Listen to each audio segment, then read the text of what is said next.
warahmatullahi wabarakatuh. Terima kasih atas kesempatan yang telah diberikan kepada kelompok kami. Kami akan mempresentasikan tentang manajemen kualitas air untuk pendidikan. Dan adapun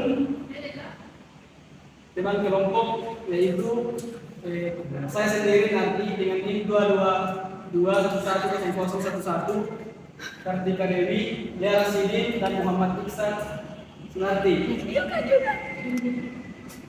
Untuk presentasi pertama dibacakan langsung oleh saudara Yara Sidin. Pertanyaan air tanah merupakan air yang berada di luar permukaan bumi menempati ruang atau celah-celah tanah. Bantuan air karena banyak dibutuhkan masyarakat untuk memenuhi kebutuhan sehari-hari. Karena tersebut harus memenuhi kriteria berdasarkan kuantitas maupun kualitasnya. Kualitas air memegang peran yang sangat penting pada kebersihan daya perairan. Sebagainya juga berpengaruh langsung terhadap kesehatan dan pertumbuhannya. Adapun metodologi jurnal pertama, bahan baku sel dan betonik yang digunakan untuk penelitian merupakan asli material tersebut dihancurkan sehingga diperoleh ukuran 0,3 cm atau 7 mesh. Aktivasi yang dilakukan secara fisika yaitu pengoperasian selama 1 jam dengan suhu 110 derajat Celcius.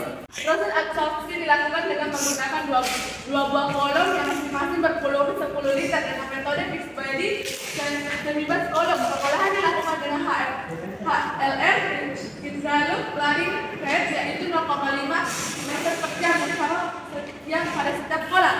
Parameter yang digunakan adalah DDS, salinidras natrium, Na, sulfat SO24, min, kesadahan bikarbonat HCO3 min, dan kalium.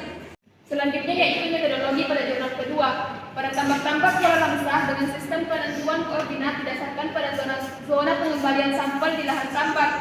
Untuk tahap awal, penentuan titik sampel tambak pola langsah dengan titik koordinat yang berbeda dari setiap lokasi yang telah ditentukan dengan pembagian zona sebagai berikut, yaitu yang pertama tambak yang mengarah ke laut, yang kedua tambak dekat dengan kawasan mangrove, yang ketiga tambak dekat dengan alur besar, yang keempat yaitu tambak dengan pemukiman. Metode yang digunakan adalah metode survei dengan melakukan pengumpulan data kualitas air parameter fisika dan kimia yang berada di tambak-tambak secara langsung yang sesuai dengan sebagai komunitas budidaya perikanan. Metodologi jurnal ketiga, yaitu penelitian ini menggunakan metode pengamatan langsung, mengamati setiap kegiatan yang dilakukan dengan metode eksperimen, yaitu observasi di bawah kondisi buatan di mana kondisi tersebut dibuat dan diatur oleh si peneliti. Menurut Nasir 2003, pengukuran kualitas air berdasarkan parameter fisika dan kimia, pengambilan sampel air menggunakan metode sampling manual. Hasil dan pembahasan jurnal pertama.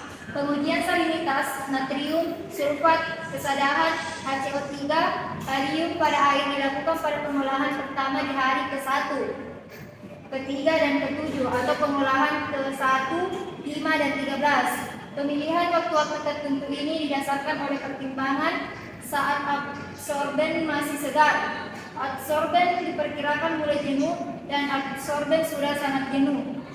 Hasil dan pembahasan jurnal kedua. 1. Pengukuran kualitas perairan paya berdasarkan parameter suhu memperoleh nilai sangat sesuai pada masing-masing zona. 2. Parameter pH penentuan kualitas perairan paya yang potensial berdasarkan pH memperoleh nilai 6,75 sampai 6,94 dan masih dalam kategori sesuai bersyarat. 3. Parameter TSS. TSS yang paling tinggi berada pada zona ketiga sebesar 19,1 mg per liter, sedangkan terendah pada zona ke-1 karena pada zona ini merupakan kawasan yang dekat dengan laut sehingga arus laut membantu pengenceran bahan bersuspensi yang berasal dari daratan. 4. Parameter amonia tertinggi terdapat pada zona kedua dan keempat dikarenakan pada zona ini merupakan daerah yang dekat dengan permukiman masyarakat yang disebabkan dari buangan limbah rumah tangga baik dalam bentuk sampah, urin ataupun tinja. Hasil dan pembahasan jurnal ketiga. Parameter kualitas air yang diamati pada penelitian ini seperti pH, pH, amonia, kecerahan, suhu dan salinitas. Pada saat penelitian kualitas air yang ada yang dalam kondisi kurang optimum untuk pertumbuhan ikan nila nirwana. Dari parameter kualitas air yang diamati, faktor kualitas air yang paling dominan mempengaruhi pertumbuhan ikan nila nirwana pada tambak yaitu amoniak, kecerahan, suhu, dan DO. Dari ketiga jurnal tersebut, kami dapat menyimpulkan bahwa kualitas air memang peran yang sangat penting pada keberhasilan budidaya. Air sebagai media hidup ikan berpengaruh langsung terhadap kesehatan dan pertumbuhannya. Kualitas air menentukan keberadaan berbagai jenis organisme yang ada dalam ekosistem perairan, baik terhadap kultifan yang dibudidayakan maupun biota lainnya. Sebagai penyusun ekosistem tersebut, kualitas air yang jauh dari nilai optimal dapat menyebabkan kegagalan budidaya. Sebaiknya kualitas air yang optimal dapat mendukung pertumbuhan organisme perairan. Itulah tadi presentasi dari kelompok 3. Saya akhiri dengan ucapan Assalamualaikum warahmatullahi wabarakatuh.